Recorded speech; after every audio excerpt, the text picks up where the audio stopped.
Então, pessoal, temos aqui uma barra de musculação dentro de casa.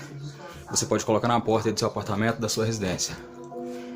Uma barrinha de metal, um cano aí, simples, não precisa ser coisa muito grossa. Um gancho para a rede, aqueles ganchos que você instala na parede, rede de parede.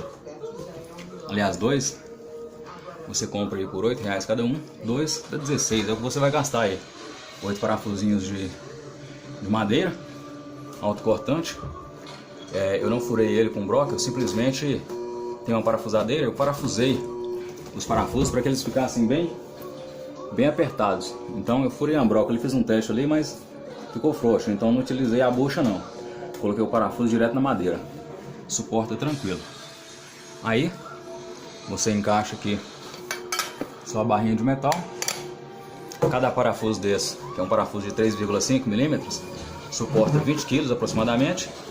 Então 4 parafusos vão suportar 80 kg.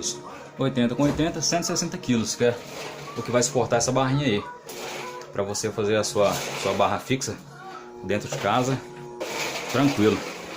Para quem gostou, deixa o seu like aí, se inscreva no canal. Aquele abraço.